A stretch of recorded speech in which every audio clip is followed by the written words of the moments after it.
Halo, selamat sore sahabat Tangguh. Perkenalkan, nama saya Gusti Ega Putrawan sebagai host hari ini.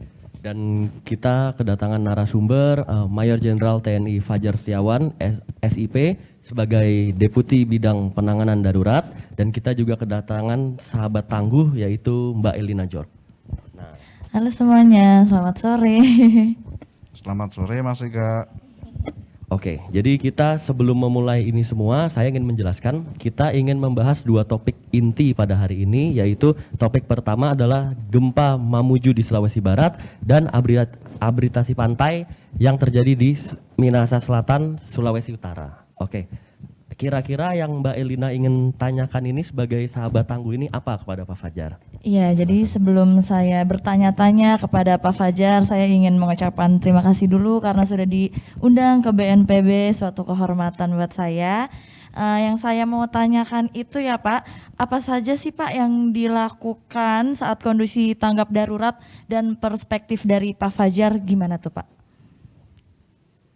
Terima kasih Mas Ega, Mbak Elina.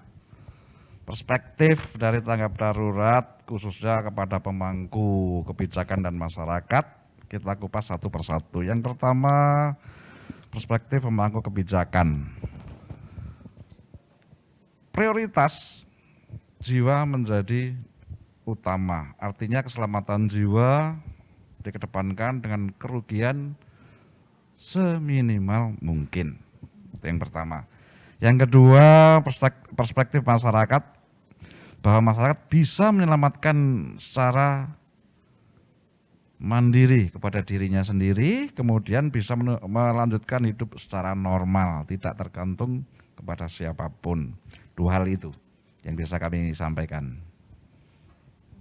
Seperti itu ya Pak. Jadi prioritas utama dalam tanggap darurat bencana gempa bumi nih gimana Pak prioritas utamanya? Satu adalah keselamatan jiwa.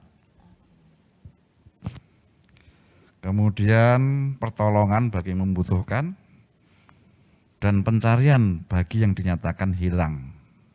Yang pertama. Yang kedua, pemenuhan kebutuhan dasar. Apa sih kebutuhan dasar? Yang pertama makan, pangan ya. Siapapun dirinya kalau tidak makan juga akan sengsara. Kemudian setelah pangan, sandang. Kita harus prioritas juga berikut masalah papan, juga air bersih, termasuk di dalamnya kesehatan. Sebisa mungkin kita pada strata standar. Berikut perbaikan darurat sarana dan prasarana vital untuk menunjang penanganan darurat. Apa itu? Ya mungkin jalan untuk akses masuk kendaraan untuk memberi bantuan. Dan yang keempat, membentuk organisasi penanganan darurat yang terpadu. Artinya BNPB tidak sendiri. Ada unsur pemerintah daerah dan ada kementerian lain, juga ada dinas setempat yang ada di daerah, baik tingkat 1 maupun kabupaten kota. Begitu, Mbak Elina. Keren banget ya ternyata BNPB ya Pak bisa menolong di tengah bencana yang lagi terjadi. Tapi bantuannya itu Pak selain sandang, pangan, papan di situ diberikan bantuan apa berupa uang kah? Itu diberikan juga nggak Pak kepada masyarakat yang terkena bencana itu Pak? Ya, pada tahap status darurat kita memiliki fasilitas dana siap pakai. Oh. Itu adalah dana yang setiap saat ada, yang langsung kita salurkan kepada daerah yang terdampak bencana. Besarannya tergantung kondisi atas asesmen dari tim BNPB yang berangkat. Jadi uang itu untuk apa? Untuk operasional pemerintah daerah, termasuk unsur terkait yang ada di daerah, baik TNI, Polri, maupun yang lainnya. Itu pasti, jadi include satu masalah anggaran, dua logistik dan peralatan, itu sudah paket utama. Begitu Mbak Elina. Oh iya ya. Pak, ini banyak netizen yang kepo. Ya. Kepo itu apa? Kenapa penetapan status tanggap darurat itu menjadi penting? Iya, Mas Ega, itu pertanyaan cerdas. Oh iya dong, kalau nggak cerdas nggak akan nanya begitu toh. Penetapan status darurat itu ditetapkan oleh kepala daerah. Kalau itu bencana di kabupaten kota berarti Pak Bupati, Pak Wali Kota harus menetapkan status darurat. Kenapa? Untuk apa? Ah, inilah saya cerita. Satu, memudahkan dalam kemudahan akses sehingga masyarakat yang terdampak lebih mudah dalam menangani seperti pengerahan pengerahan sumber daya, peralatan dan logistik. Berikut masalah perizinan. Kita bayangkan kalau kita kondisi normal perizinan itu kan butuh waktu, butuh prosedur, butuh proses, tapi karena ada status darurat bisa kita langsung bypass. Yang kedua, yang berikutnya belanja, termasuk pertanggungjawaban baik keuangan ataupun pengadaan barang dan jasa. Kita langsung bypass tanpa lelang, langsung nunjuk, karena kita punya akses itu setelah ditetapkan status darurat. Berikut penyelamatan, itu juga menjadi penting, tidak perlu proses ini itu langsung. Yang sakit bawa ke rumah sakit, urusan belakang. Tanpa minta daftar. Tanpa minta siapa ini orang, ini anaknya siapa, KTP-nya mana, langsung. Dan yang terakhir komando dalam memerintahkan sektor lain ataupun lembaga lain yang ada di daerah maupun pusat. Jadi kita langsung bypass tanpa prosedur. Nah itu Mas. Nah, kira-kira itu apa yang menjadi evaluasi dari tanggap darurat pasca gempa Mamuju beberapa waktu lalu, Pak? Kira-kira ada hambatan atau yang perlu kita evaluasi atau tidak gitu dengan dengan kita menangani gempa di Mamuju kemarin? Menarik Mas. Jadi evaluasi itu selalu ada dua.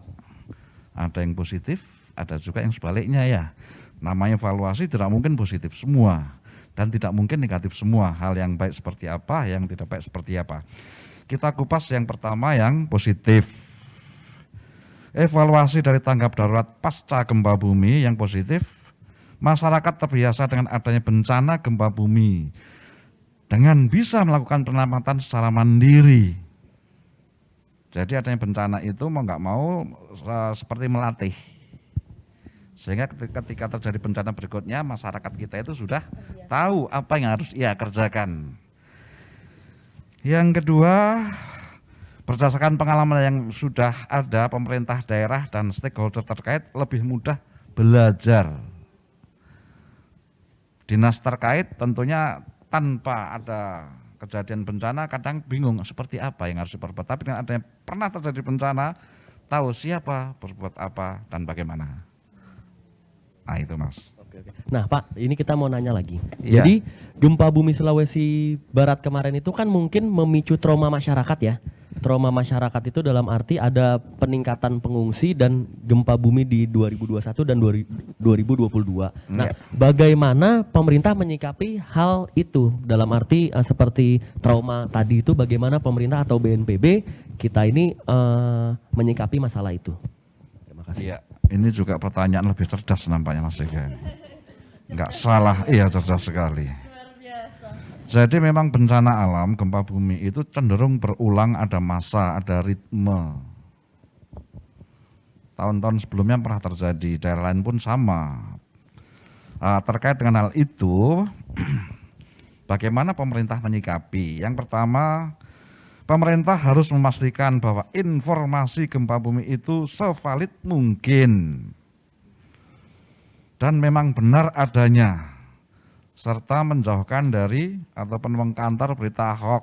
Kadang-kadang masyarakat sangat sensitif dengan kepanikan yang ada, kemudian dibumbui hoax, kepanikan semakin mencekam. Nah, ini yang tugas pemerintah, bagaimana meyakinkan dengan data yang seakurat mungkin. Yang kedua, sosialisasi edukasi tentang adanya bencana gempa bumi. Ini menjadi penting karena tanpa edukasi kadang-kadang juga siapapun menganalisa sendiri sehingga bingung. Cara menyelamatkan diri secara terus-menerus ke semua lapisan masyarakat. Dua hal itu yang bisa dilakukan oleh pemerintah. Begitu Mas Ega? Nah, kita sudah membahas masalah gempa di Sulawesi Barat nih, Pak Fajar. Iya. Nah, sekarang kita mau beralih ke fenomena alam atau kejadian abrasi pantai yang terjadi di Minahasa Selatan. Jadi banyak itu orang yang bertanya-tanya, Pak Fajar. Iya. Dalam arti apa yang sebenarnya terjadi dalam abrasi pantai tersebut yang terjadi di Minahasa Selatan. Gitu, Pak Fajar. Makasih Mas Ega. Apa sih abrasi? Gampangannya pengikisan pantai. Pantai itu keropos oleh sebab apa? Apakah ulah manusia? Apakah memang alami? Khusus di Minahasa Selatan, itu di Kecamatan Amurang, itu adalah murni fenomena alam. Karena tanpa dari BMKG menyampaikan bahwa tidak ada ombak besar, tidak ada hujan lebat, dan tidak ada gempa. Ujuk-ujuk langsung terkikis. Kenapa? Sedimen pantai yang tertumpuk selama kurun waktu tertentu itu dinyatakan bahwa tanah itu labil, terkikis pelan-pelan.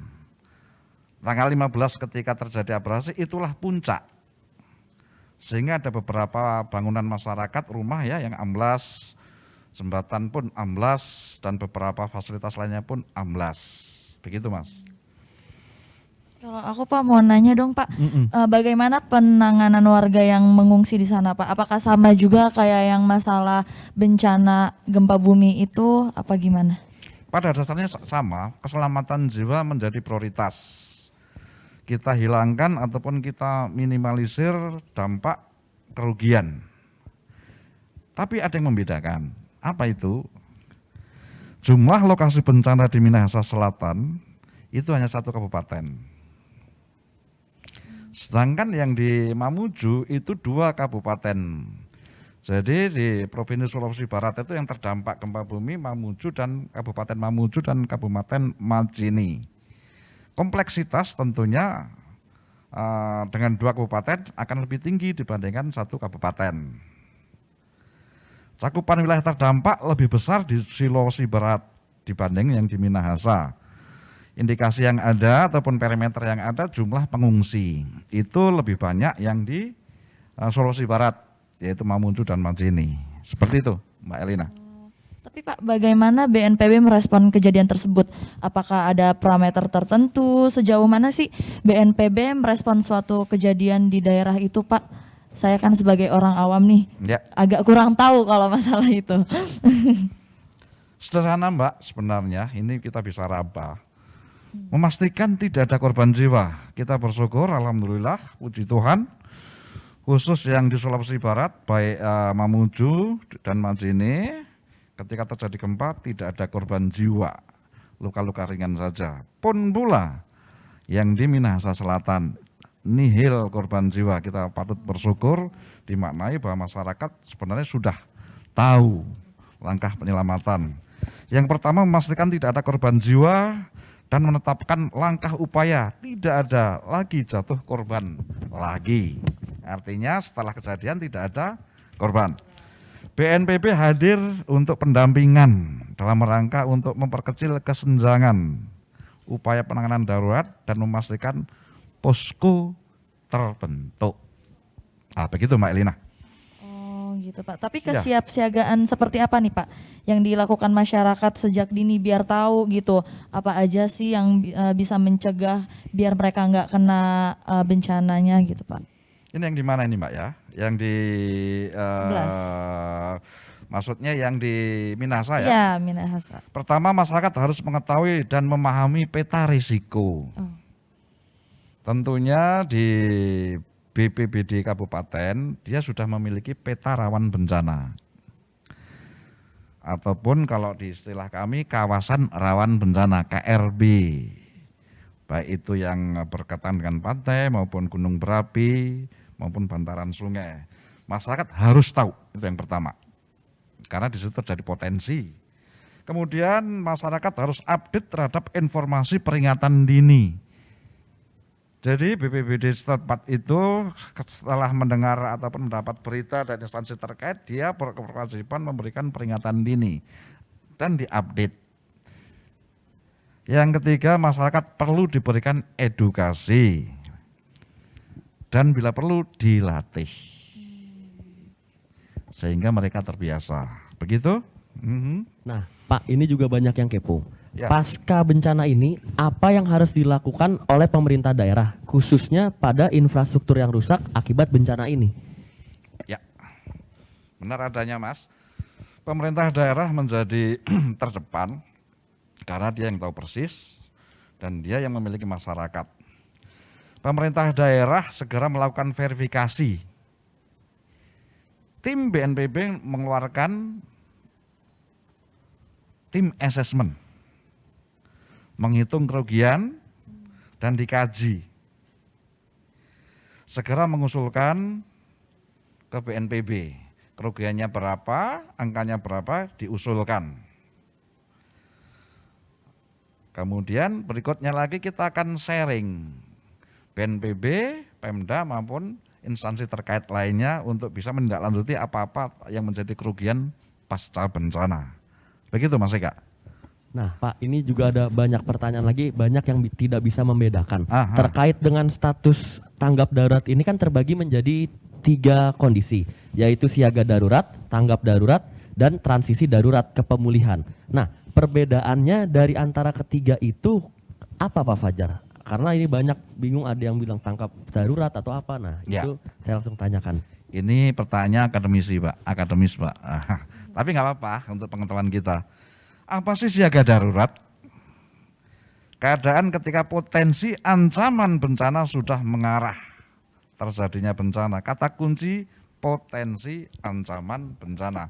Jadi ada potensi yang sudah mengarah kepada terjadinya bencana. Yang kedua, status tanggap darurat. Saat terjadi bencana atau keadaan ketika ancaman bencana terjadi dan penghidupan terganggu. Yang ketiga, transisi darurat. Ancaman bencana cenderung menurun dan telah berakhir, gangguan kehidupan dan penghidupan masih tetap ada. Nah, itu tiga-tiga yang membedakan Mas. Oke. Nah, sekarang saya ingin bertanya ke Mbak Elina nih. Mbak Elina ini sebagai masyarakat pernah nggak mengalami suatu kejadian bencana yang dialami secara zaman dulu pernah gimana atau bagaimana, bisa diceritakan sharingnya? Aku pernah ngalamin gempa bumi waktu itu pada saat 2015 ya kalau nggak salah waktu itu. Aku juga masih sekolah, terus tiba-tiba langsung heboh, guru-guru pada ngasih tahu gempa bumi. Akhirnya aku disuruh ini Pak lari ke lapangan, kan katanya kalau lagi gempa bumi entah disuruh masuk kolong meja, Iya. entah langsung disuruh lari lewat tangga darurat ke halaman terbuka, gitu, ya. tempat terbuka. Ya akhirnya aku kayak gitu sih Pak, lari ke tempat terbuka. Tapi ada cara lain nggak Pak selain ngumpet di kolong meja atau nggak lari ke tempat terbuka? Itu langkah yang tepat dan benar. Oh. Itu yang paling murah dan paling mungkin dilakukan teman-teman ataupun masyarakat ketika terjadi bencana gempa bumi.